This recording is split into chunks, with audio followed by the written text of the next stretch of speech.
सध्या महाराष्ट्रासह संपूर्ण देशात शिवाजी महाराजांचा अपमान करण्याचं कारस्थान सुरू आहे। सध्या जे काही सुरू आहे ते शिवाजी महाराजांचा दैदिप्यमान इतिहास पुसण्यासाठी सुरू आहे, पण हे कधीच शक्य होणार नाही। फक्त पुस्तकातून नकाशा काढला तर सगळीकडे आंदोलन उभं झालं। खबरदार जर असा प्रकार केला तो तुमच्या खांडोळ्या झाल्याशिवाय राहणार नाही, असा इशारा छत्रपती राजमाता कल्पनाराजे भोसले यांनी दिलाय। त्याचबरोबर NCERT संस्थेनं हे कुठेतरी थांबवायला पाहिजे, अन्यथा त्यांना याचे परिणाम भोगावे लागतील आणि त्यांना ते सहन होणार नाहीत। अनेक सामाजिक प्रश्न असताना समाजाला वेगळं वळण द्यायचं काय कारण आहे? इतिहास बदलणाऱ्या संस्था या विकृत आहेत, त्या निगेटिव्ह मनोवृत्तीच्या असल्याची सडकून टीका त्यांनी सांगलीत बोलताना केली आहे। सांगलीमध्ये NCERT विरोधात मराठा समाजाच्या वतीने मोर्चा काढण्यात आला। या मोर्चामध्ये आमदार जयंत पाटील, आमदार विश्वजित कदम, सांगली संस्थानचे युवराज आदित्यराजे पटवर्धन यांच्यासह मराठा समाजातील बांधव मोठ्या संख्येने उपस्थित होते। यावेळी राज्याचे उच्च तंत्र शिक्षण मंत्री आणि जिल्ह्याचे पालकमंत्री चंद्रकांत पाटील यांनी सभा ठिकाणी येऊन विविध मागण्यांचं निवेदन स्वीकारले। महाराष्ट्र हे देशाचे ग्रोथ इंजिन आहे। कृषी, उद्योग आणि सेवा क्षेत्रात राज्य आघाडीवर आहे। महाराष्ट्राची वैभवशाली परंपरा आणि गौरवशाली वारसा पुढे नेण्यात सांगली जिल्ह्याचे योगदान बळकट करण्यासाठी कटिबद्ध राहू, असे सांगून पालकमंत्री चंद्रकांत पाटील यांनी विकसित भारत 2047 या राष्ट्रीय ध्येयाच्या पूर्ततेसाठी जिल्ह्याचा सर्वांगीण विकास करण्याचा संकल्प असल्याची ग्वाही दिली आहे। महाराष्ट्राच्या 67व्या स्थापना दिनानिमित्त आयोजित मुख्य शासकीय ध्वजारोहण कार्यक्रमात दिलेल्या शुभेच्छा संदेशात ते बोलत होते। पोलीस कवायत मैदान विश्रामबाग येथे आयोजित या कार्यक्रमास महापौर धीरज सूर्यवंशी, जिल्हाधिकारी डॉक्टर मैना घोष, विशाल नरवाडे, महापालिका आयुक्त संचिता महापात्रा, पोलीस अधीक्षक तुषार दोशी, अप्पर पोलीस अधीक्षक कल्पना बारवकर यांच्यासह अनेक मान्यवर, पदाधिकारी, विविध विभागांचे शासकीय अधिकारी, कर्मचारी आणि नागरिक मोठ्या संख्येने उपस्थित होते।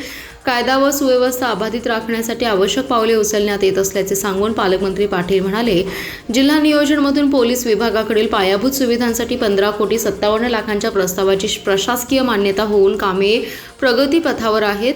6 पोलीस वाहनांवर 9 CCTV कॅमेऱ्यातून वॉच ठेवला जातोय।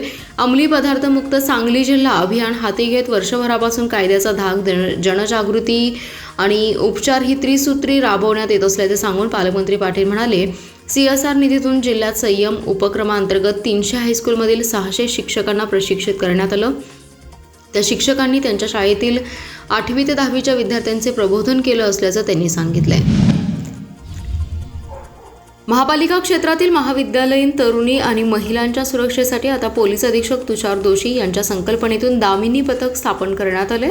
या पथकातील महिला पोलीस कर्मचारी दुचाकीवरून महाविद्यालय परिसरात तसेच ज्या ठिकाणी टवाळखोरांची वर्दळ असते त्या ठिकाणी जाऊन कारवाईचा बडगा उगारणार आहेत। या पथकावर स्वतः पोलीस अधीक्षक तुषार दोशी हे लक्ष ठेवून असणार आहेत। आज पोलीस मुख्यालयात या पथकाचा प्राथमिक शुभारंभ पोलीस अधीक्षकांच्या हस्ते करण्यात आला। यावेळी उपाधीक्षक संदीप भागवत, पोलीस निरीक्षक सुधीर भालेराव, मुकुंद कुलकर्णी, भैरू तळेकर, अरुण सुगावकर यांची प्रमुख उपस्थिती होती। सांगली शहरामध्ये महाविद्यालयीन तरुणींच्या सुरक्षिततेसाठी दामिनी हा उपक्रम हाती घेण्यात आला। त्याच्यामध्ये महिला कर्मचारी या महाविद्यालयांमध्ये तसेच ज्या ठिकाणी महिला आणि मुलींची छेडछाड होते तसेच महाविद्यालय सुटल्यावर ज्या चौकात टवाळखोर मुले जमा होतात, त्याचबरोबर ज्या ठिकाणी महिला असुरक्षित आहेत या ठिकाणी पेट्रोलिंग तसेच टवाळखोरांवर कारवाई करण्यासाठी हे पथक आजपासून कार्यान्वित करण्यात आले। मिरज आणि सांगली शहरातील महाविद्यालयाजवळ दामिनी पथक हे दुचाकीवरून पेट्रोलिंग करेल। दररोज सकाळी आणि दुपारी हे पथक फिरणार आहे। सांगली, मिरज आणि कुपवाड महापालिका क्षेत्रासह पुढे ग्रामीण भागातही हे पथक तैनात करण्यात येणार आहे। प्रामुख्याने महिलांची सुरक्षा हे या पथकाचा उद्देश असल्याची माहिती पोलीस अधीक्षक तुषार दोशी यांनी यावेळी दिली आहे। छत्रपती शिवाजी महाराजांच्या विचारांवर आणि स्वराज्याच्या तत्वांवर उभ्या असलेल्या या समाजाच्या अस्मितेशी खेळ करणारा कोणताही निर्णय आम्ही कदापि सहन करणार नाही। NCERTने हा निर्णय तात्काळ मागे घ्यावा आणि मराठा साम्राज्याचा खरा अभिमानास्पद इतिहास पुन्हा अभ्यासक्रमात समाविष्ट करावा, अशी आमची ठाम मागणी आहे। अन्यथा जनतेच्या भावना लक्षात घेता हा लढा आणखी तीव्र करण्यात येईल, असा इशारा काँग्रेसचे नेते आमदार विश्वजित कदम यांनी दिला आहे। सांगली येथे NCERTकडून मराठा साम्राज्याचा नकाशा 8वीच्या अभ्यासक्रमातून वगळल्याच्या निषेधार्थ काढण्यात आलेल्या मोर्चाप्रसंगी कदम बोलत होते। अटक ते कटक ही केवळ सीमा नव्हे तर छत्रपती शिवाजी महाराजांनी पेटवलेल्या स्वाभिमानाच्या ज्योतीची ओळख आहे आणि ती ओळख आम्ही कोणालाही पुसू देणार नाही।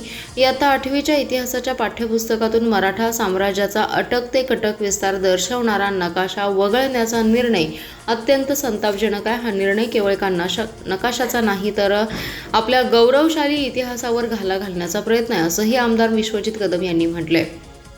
छत्रपती शिवाजी महाराजांनी उभारलेलं स्वराज्य हे केवळ एक राज्य नव्हतं, तर अन्यायाविरुद्ध उभे राहण्याची प्रेरणा देणारी विचारधारा होती. त्यांच्या शौर्य, दूरदृष्टी आणि प्रशासनामुळेच मराठा साम्राज्याने पुढे अटक ते कटकपर्यंत विस्तार केला. अशा महान परंपरेचा इतिहास अभ्यासक्रमातून हटवणे म्हणजे शिवरायांच्या कार्याचा आणि मराठा साम्राज्याचा अपमानच आहे, असं कदम म्हणाले. अलीकडे छत्रपती शिवरायांचा अपमान करण्याची पदोपदी संधी काही लोक शोधत आहेत. राज्याचे प्रमुख स्टेजवर असताना बागेश्वर बाबाने काही चुकीचे दाखले दिले. महाराजांच्या पराक्रमाचे क्रेडिट घेण्याचा काही जण प्रयत्न करत आहेत, त्याकडे आपण दुर्लक्ष करतोय. पुढच्या काही वर्षांमध्ये इतिहास अशाच पद्धतीने लिहिला जाईल. आता छत्रपती शिवाजी महाराजांचा इतिहास बदलण्याचं पाप कुणी केलं हे शोधून काढावं लागेल, असं शरद पवार राष्ट्रवादीचे आमदार जयंत पाटील यांनी म्हटलंय. NCERTच्या पुस्तकात मराठा साम्राज्याचा नकाशा काढून टाकल्याच्या निर्णयाविरोधात सांगलीत निघालेल्या निषेध आणि मराठा साम्राज्य सन्मान महामोर्चामध्ये जयंत पाटील बोलत होते. आधी स्वरूपानंद महाराजांनी टीका केली, त्यानंतर बागेश्वर महाराजांनी माफी मागायची नाही असं वक्तव्य केलं. एकमेकांना वाचवायचे, जुना इतिहास पुसून टाकायचा आणि चुकीचा इतिहास रुजवायचा हे सध्या सुरू आहे. आजकाल काहीतरी विषयावरून खडा टाकायचा आणि लोक काय करतात हे पाहायचं अशी वृत्ती पसरत आहे, असंही जयंत पाटील म्हणाले.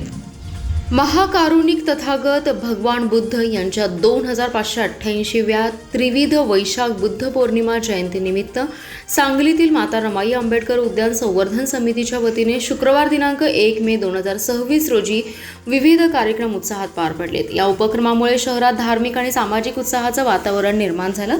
कार्यक्रमाची सुरुवात सकाळी 7 वाजता धम्म रॅलीने झाली. श्रावस्ती बौद्ध विहाराच्या वतीने काढण्यात आलेली ही रॅली तथागत हस्तमुद्रा माता रमाई आंबेडकर उद्यान इथून सुरू होऊन नवीन वसाहत, Balaji mill road, Congress committee, Ram मंदिर, सिव्हिल हॉस्पिटल चौक, डॉक्टर बाबासाहेब आंबेडकर रोड मार्गे भारतरत्न डॉक्टर बाबासाहेब आंबेडकर पुतळा, भीमांगण परिसर येथे संपन्न झाली. रॅली दरम्यान भगवान बुद्ध आणि डॉक्टर आंबेडकर यांच्या विचारांचा प्रसार करण्यात आला. यानंतर सकाळी 10 वाजता त्रिसरण, पंचशील ग्रहण आणि अभिवादन कार्यक्रम पार पडला. नागरिकांसाठी दुपारी 11 ते 3 या वेळेस स्नेहभोजनाची व्यवस्था करण्यात आली होती. या कार्यक्रमात सर्व समाज घटकांनी उत्स्फूर्त सहभाग नोंदवलाय. दरम्यान महाबोधी बुद्धगया विहार मुक्त करण्यात यावा, तसेच बुद्धगया मंदिर कायदा 1949 रद्द करण्याची मागणी यावेळी करण्यात आली आहे. कार्यक्रमास भंते डॉक्टर यशकाश्यपायन महाथेरो, नगरसेवक जगन्नाथ ठोगळे, जयंती महोत्सव मंडळाच्या अध्यक्षा नगरसेविका स्नेहल सावंत, नगरसेवक प्रकाश मुळके, नगरसेविका वर्षा निंबाळकर तसेच समता सैनिक दलाचे कार्यकर्ते, पदाधिकारी यांच्यासह चळवळीतील कार्यकर्ते मोठ्या संख्येने उपस्थित होते. आज धम्म रॅलीमध्ये विजय लांडगे आणि पवन कदम यांनी महापुरुषांच्या वेशभूषेत सहभाग घेतला. NCERTच्या पुस्तकात मराठा साम्राज्याचा नकाशा काढून टाकल्याच्या निर्णयाविरोधात सांगलीत निषेध आणि मराठा साम्राज्य सन्मान महामोर्चा निघालाय. सांगलीमध्ये स्टेशन चौकापासून छत्रपती शिवाजी महाराजांच्या पुतळ्यापर्यंत हा भव्य मोर्चा निघाला. भाजपचे मंत्री चंद्रकांत दादा पाटील यांनी या मोर्चाचं निवेदन स्वीकारलं. या मोर्चामध्ये उदयनराजे भोसले यांच्या आई कल्पनाराजे भोसले यांची प्रमुख उपस्थिती होती. याशिवाय प्रतापराव उजर यांचे वंशज, बाजीप्रभू देशपांडे यांचे वंशज, हंबीरराव मोहिते यांचे वंशज यांच्यासह स्वराज्यासाठी बलिदान दिलेले अनेक शूरवीरांचे वंशज या मोर्चात सहभागी झाले. यासोबतच खासदार विशाल पाटील, आमदार जयंत पाटील, आमदार विश्वजित कदम यांच्यासह अनेक राजकीय पक्षातील नेते मंडळी या मोर्चामध्ये सहभागी झाले होते. छत्रपती शिवाजी महाराजांनी स्थापन केलेल्या हिंदवी स्वराज्याचा विस्तार पुढे अटक ते कटक या पेशावर ते तंजावरपर्यंत पोहोचला. राजस्थानमधील काही घटकांनी NCERTकडे तक्रार केल्यामुळे इयत्ता 8वीच्या पुस्तकातून मराठा साम्राज्याचा नकाशा काढून टाकण्यात आला. या संदर्भात NCERTने महाराष्ट्र सरकार तसेच इतिहास अभ्यासक यांच्याकडे कोणताही अभिप्राय न मागता एकतर्फी मनमानी निर्णय घेतला. या निर्णयाचा निषेध आणि हिंदवी स्वराज्य म्हणजे मराठा साम्राज्य सन्मान महामोर्चाचं आयोजन करण्यात आलं. खरीप हंगाम शेतकऱ्यांसाठी अतिशय महत्त्वाचा आहे. या हंगामात शेतकऱ्यांना आवश्यक बियाणे उत्तम दर्जाचे खात्रीशीर उपलब्ध करणं गरजेचं आहे. त्यामुळे खरीप हंगामामध्ये शेतकऱ्यांना आवश्यक बियाणे, रासायनिक खते, कीटकनाशके वेळीच दर्जेदार आणि गुणवत्तापूर्ण उपलब्ध व्हावीत. आगामी खरीप हंगामात कृषी निविष्ठांची उणीव भासू नये यासाठी कृषी विभागाने खरीप हंगामाचे सूक्ष्म नियोजन करून नियोजनानुसार काटेकोर कार्यवाही करावी असे निर्देश पालकमंत्री चंद्रकांत दादा पाटील यांनी दिलेत. जिल्हास्तरीय खरीप हंगामपूर्व आढावा बैठकच्या अध्यक्षस्थानावरून ते बोलत होते।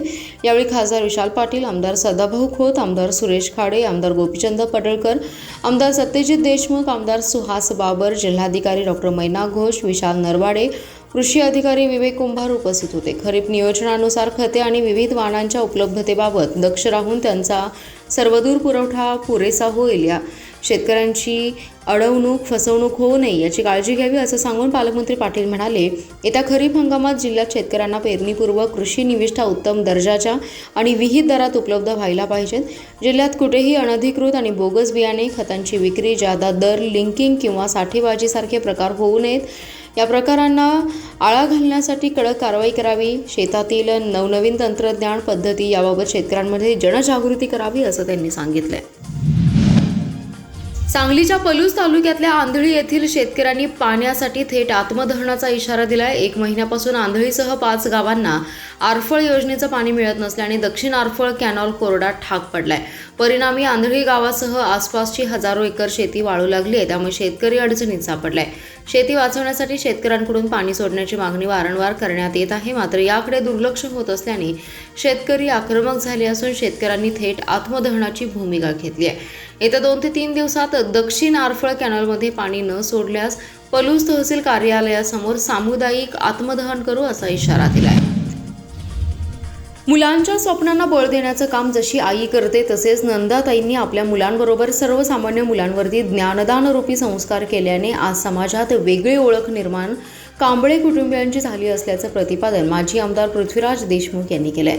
कडेगाव तालुक्यातील कडेपूर येथे वरिष्ठ मुख्याध्यापिका सौ नंदाताई नानासाहेब कांबळे यांचा सेवापूर्ती सत्कार समारंभाप्रसंगी अध्यक्षस्थानी ते बोलत होते। पुढे देशमुख म्हणाले की आपला देश विविधतेने नटलेला आहे। जगाला चांगले लोक पुरवण्याचं काम, संस्कृती आणि टिकवण्याचं काम शिक्षकांनी केल्याने समाजातील आदर्श घटक मानला जातोय। समाज बदलण्याचं काम आणि माणूस सक्षम करण्याचं काम शिक्षक करतो। शाळा घडवण्याचं काम केलं, अशा स्वरूपाचा आदर्श आणि विचार निर्माण करणारी माणसे आणि समाज घडवण्याचं काम नंदाताई आणि नानासाहेब कांबळे गुरुजींनी केलं असल्याचं सांगितले। यावेळी कडेगाव पंचायत समिती उपसभापती डॉक्टर विजय महाडिक, तडसर पंचायत समिती सदस्य पैलवान रणजित पवार, गटशिक्षणाधिकारी ज्ञानेश्वर चिमटे, उपशिक्षक प्रवीण इंगोले, शीतल लोखंडे, विस्तार अधिकारी सौ राजाक्का चव्हाण, कडेगाव नगरपंचायतीचे उपनगराध्यक्ष रंजना लोखंडे, पंचायत समिती सौ सुप्रिया सोमनाथ करांडे, माजी सभापती मंगलताई क्षीरसागर, माजी पंचायत समिती सदस्य प्रकाश गढळे, कडेपूरचे नेताजीराव यादव आदी जण उपस्थित होते।